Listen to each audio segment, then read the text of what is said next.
आशा करती हूं कि इस कानून के बनने के बाद जो महिला सांसद, जो महिला नेत्रियां सदन में आएंगी, वो 2018 में जब कठुआ में एक 8 साल की बच्ची को नशे की दवाई देकर 1 हफ्ते तक उसका सामूहिक बलात्कार करके उसकी हत्या हो जाती है, और उसके बाद भाजपा के लोग आरोपियों के साथ खड़े नजर आते हैं, उस पर अपनी चुप्पी जरूर तोड़ेंगी। वो नई महिला सांसद इन महिला सांसदों की तरह चुप नहीं रहेंगी, वो न्याय की मांग करेंगी कठुआ की उस 8 साल की बच्ची को लेकर। मैं आशा करती हूं कि जो नई महिला सांसद सदन में आएंगी वो इन महिला सांसदों की तरह कुलदीप सिंह सेंगर, जो हत्या और रेप के आरोपी नहीं दोषी पाए गए, उनको हटाने की तुरंत गुहार लगाएंगी, कोर्ट की टिप्पणी का इंतजार नहीं करेंगी।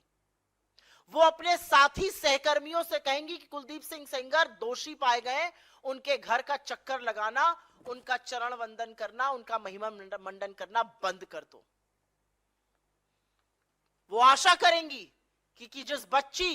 के पिता, उनके चाचा, उनकी मौसियों की ट्रक दुर्घटना में हत्या हो जाती है, वो कैसे हो जाती है। वो नई महिला सांसद इन महिला सांसदों की तरह चुप नहीं बैठेंगी। मैं आशा करती हूं कि जो आने वाली भविष्य की महिला सांसद हैं, वो 2020 में जब शाहजहांपुर में भाजपा के नेता चिन्मय आनंद के खिलाफ एक लड़की यौन शोषण का आरोप लगाएगी, तो वो चुप नहीं बैठेंगी, वो अपनी आवाज और अपना स्वर उस पीड़िता के स्वर में मिलाएंगी। मैं आशा करती हूं,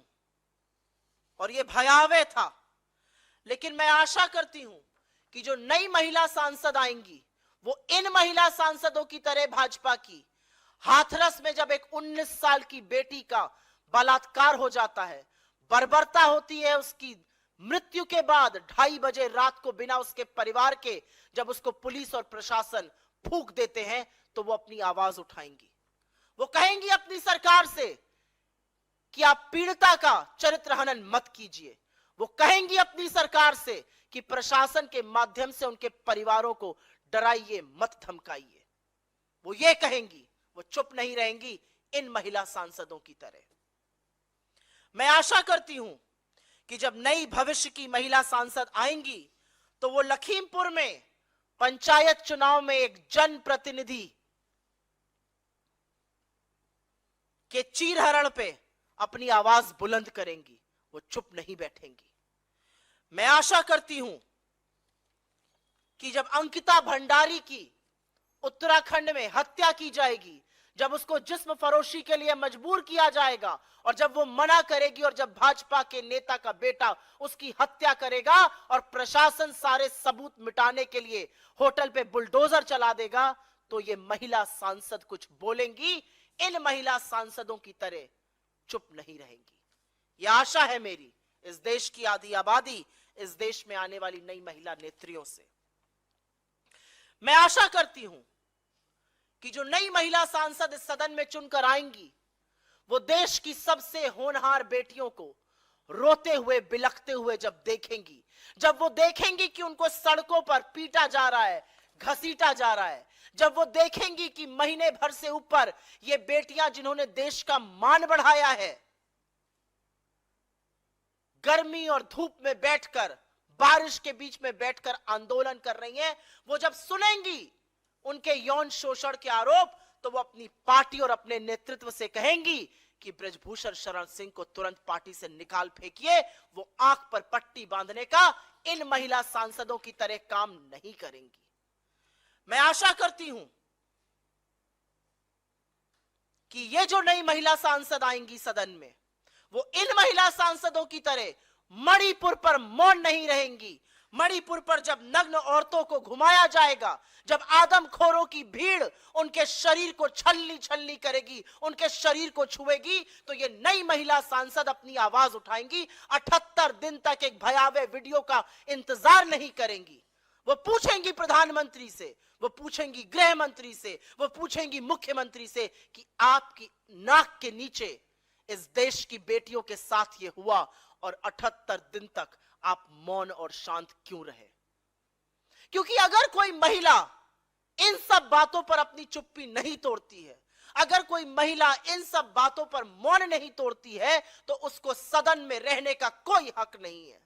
अगर आप आधी आबादी का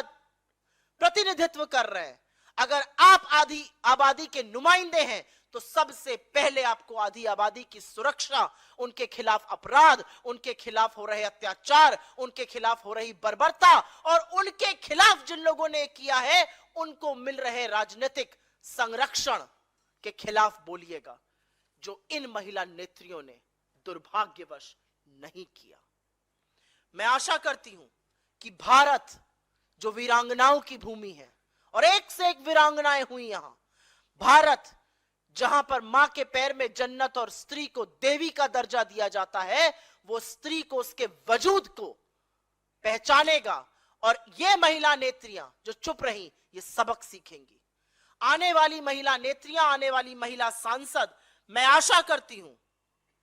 कि अत्याचार को देखकर चुप नहीं रहेंगी,